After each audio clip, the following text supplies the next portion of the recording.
Eh bien salut à tous, c'est Mans, j'espère que vous allez bien en cette fin d'année et que vous n'avez pas abusé exagérément ces derniers jours. Donc je vous propose aujourd'hui une petite vidéo bilan jeu de rôle sur l'année 2023 et puis on va parler aussi des perspectives 2024. Ça va sans doute vous intéresser puisque j'y parle de jeux, de supports, de manière de jouer et d'échanger autour de notre pratique. De mon côté, 2023 a été très riche. C'est ma deuxième année de reprise depuis que j'ai repris les jeux de rôle, après une coupure conséquente de 20 ans, quasi 20 ans tout juste. Et oui, donc j'ai joué pratiquement toute l'année, hormis quelques coupures dues aux déplacements professionnels et aux vacances, il y en a aussi de temps en temps. Et j'ai joué sur pas mal de supports différents, par mail, ça existe encore, sur forum, donc par écrit bien sûr. Et puis j'ai joué aussi sur Discord et à l'aide des VTT, des Virtual Tabletops qu'on peut trouver sur Internet. Et j'ai même joué une fois en vrai autour d'une table, mais c'était un petit peu particulier, je vous en parlerai. En tout cas voilà, c'est parti pour la rétro 2023.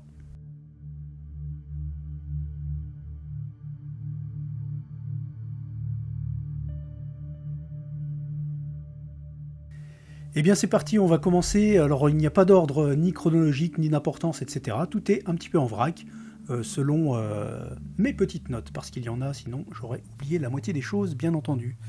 Donc cette année, j'ai participé à une campagne d'Ambre. Ambre, c'est un jeu de rôle assez particulier, déjà qui se joue sans dés. Les réussites se font selon le bon vouloir, entre guillemets, du maître de jeu qui anime la partie. Et les personnages que vous incarnez sont immortels. Ils se déplacent dans des reflets de la réalité. Il y a une réalité, des multiples, une infinité de reflets de cette réalité. Et voilà, les personnages évoluent au sein de mondes qui peuvent être fantastiques, qui peuvent ressembler aux nôtres, ultra technologiques ou avec une magie omniprésente. Et voilà, c'était une campagne qui était prometteuse avec des joueurs intéressants, mais qui n'est pas allée très très loin.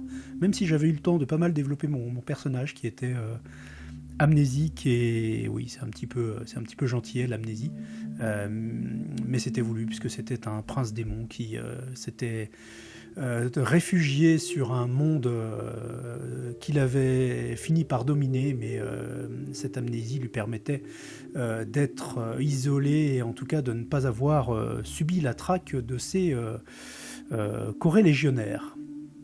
Ensuite, j'ai animé une campagne, une mini-campagne, on va dire, qui ne s'est pas terminée non plus, mais qui peut, ma foi, reprendre. En tout cas, on a terminé un gros acte, le premier acte, dans un univers de mon imagination, avec des règles maison également.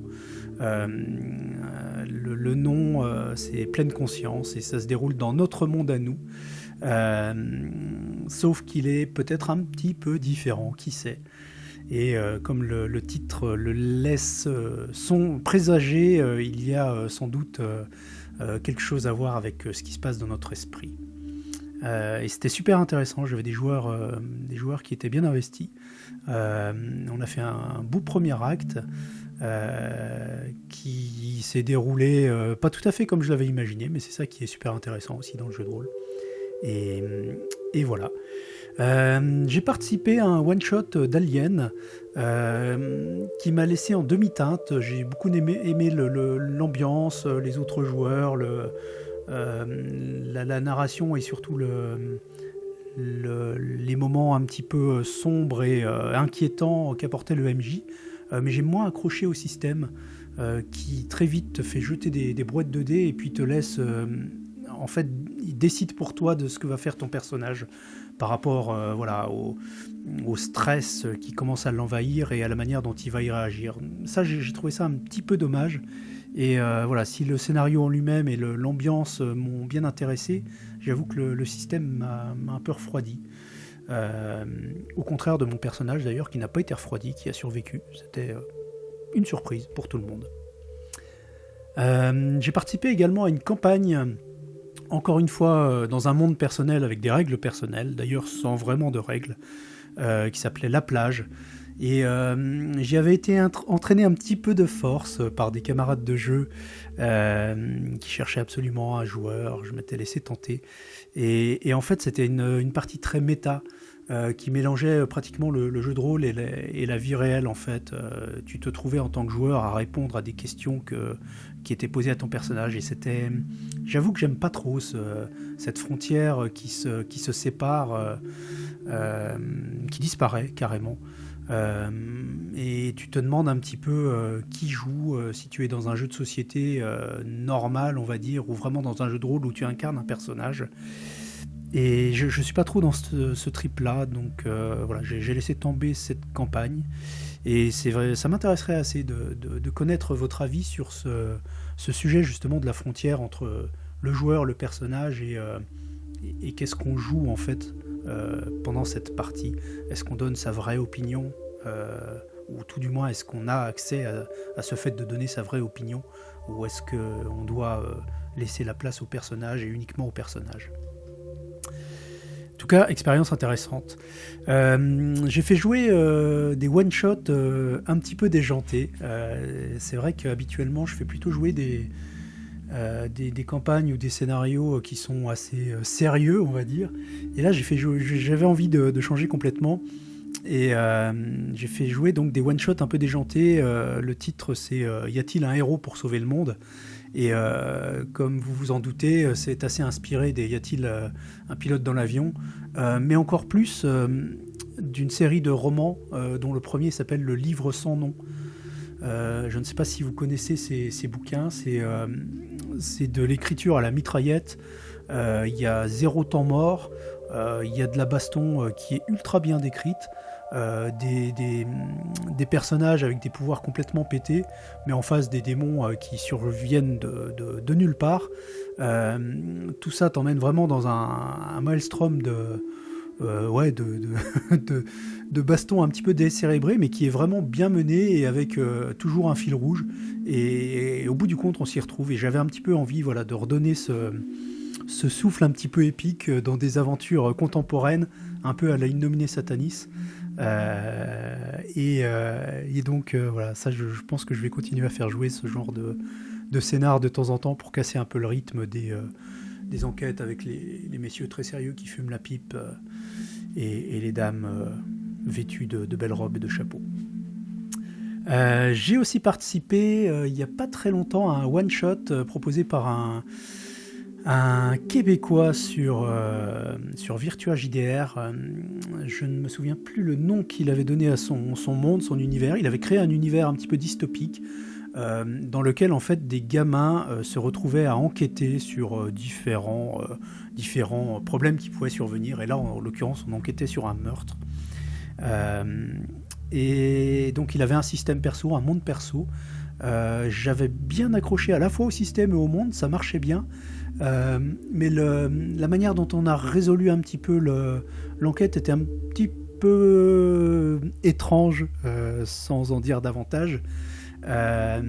Et voilà, une fin qui m'a laissé un petit peu sur ma faim, c'est pas très rigolo, mais en tout cas qui ne m'a pas tout à fait convenu en tant que joueur, on va dire, et non plus en tant que personnage. Je trouvais que la manière dont on arrivait au bout de cette aventure était assez pas tout à fait raccord avec l'univers. J'ai aussi participé à une campagne qui s'appelait Artefact, dans un monde contemporain avec une bonne couche bien épaisse quand même, de fantastique. Et ça, c'était très cool, avec un très bon meneur de jeu qui décrivait beaucoup les ambiances. Moi, j'aime bien les ambiances, j'aime bien les descriptions. Je sais que ça ne plaît pas à tout le monde, je sais qu'il y a beaucoup de gens qui préfèrent foncer dans de l'action et ne pas savoir si la pièce est avec de la tapisserie d'époque années 60 ou peinte en blanc ou on s'en fout.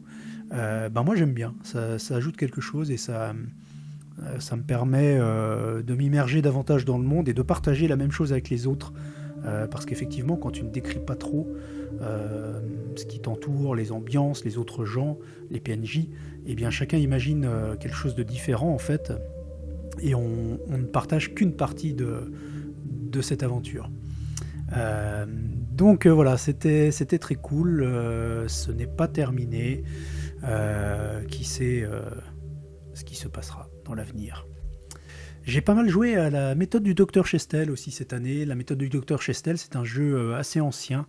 Je me souviens de sa sortie encore, c'était un petit livret. Il a été réédité récemment, semble-t-il. Je n'ai pas vu cette version, il faut que je m'y intéresse. Parce que c'est vrai que le système, même s'il n'est pas super lourd, il est quand même pas hyper fluide non plus. Et donc dans la méthode du Dr Chestel, chaque joueur incarne un soigneur, un psychiatre, un psychologue, quelqu'un qui a maille à partir avec les sciences de l'esprit, les maladies de l'esprit, on va dire. Et ces soigneurs, au travers de la méthode du Dr Chestel, donc, viennent s'insérer à l'intérieur de l'esprit du patient pour essayer de le soigner. Ils prennent pour ça une drogue, ils se connectent à lui, il y a tout un process. Et ils vont donc être capables d'opérer à l'intérieur de son esprit, dans le monde qu'il s'imagine, qui peut être une transposition de notre monde à nous, mais pourquoi pas un monde cyberpunk ou médiéval, ou notre monde à nous dans lequel des dinosaures erreraient dans les rues la nuit tombée. Et ça, j'ai joué une paire de scénarios en tant que joueur, j'en ai fait jouer quelques-uns en tant que maître de jeu, et à chaque fois c'est vraiment un bon moment. Donc ça c'est pas mal. J'ai fait jouer aussi plusieurs fois le même scénario, Titanic, un funeste destin, pas tellement tiré, mais plutôt qui utilise la trame du film Titanic de James Cameron pour amener les joueurs vers une enquête horrifique qui mêle de l'horreur personnelle à de l'horreur cosmique, on va dire, plus grande que les personnages. Ça c'était cool, c'était tiré du défi de Poulpi sur son serveur Discord lors de l'animation Filmotopus de créer un scénario à partir de la trame d'un film. Donc voilà, et je dois encore la faire jouer 2 fois l'année prochaine, en début d'année prochaine. J'ai participé aussi très récemment à un one-shot qui s'appelait Plongée acrylique, masterisé par Jenny. C'était sa 2e masterisation, si je ne me trompe pas. Et elle se débrouille très bien, c'était cool, une bonne ambiance onirique, on va dire, un petit peu étrange, par 60 mètres de fond sur l'épave d'un navire. Et c'était une belle expérience, assez différente en fait de ce que peut trouver habituellement. Une proposition vraiment différente.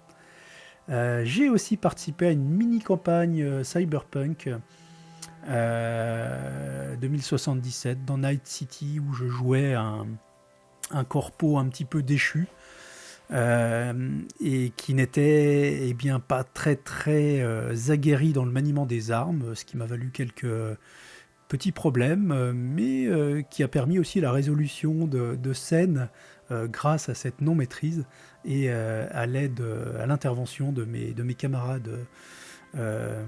Ça c'était assez cool aussi, une belle ambiance. Qu'est-ce que j'ai fait encore ? Un one-shot pour des enfants, c'était une première pour moi, en présentiel, c'était donc la partie sur table. Donc 2 petites filles de 6 et 3 ans qui jouaient 2 petits chats perdus qui voulaient retrouver leur maman.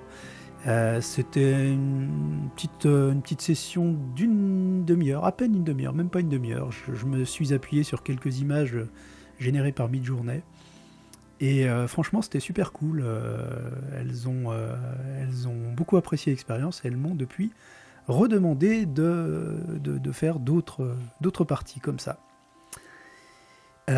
Et enfin, j'ai participé à quelque chose d'assez particulier, je ne sais pas si on peut parler d'une campagne, en tout cas c'était assez long dans la durée, qui s'appelait La Forest, et c'était une forme de narration partagée, où chaque joueur incarnait un personnage qui se retrouvait perdu dans une forêt étrange.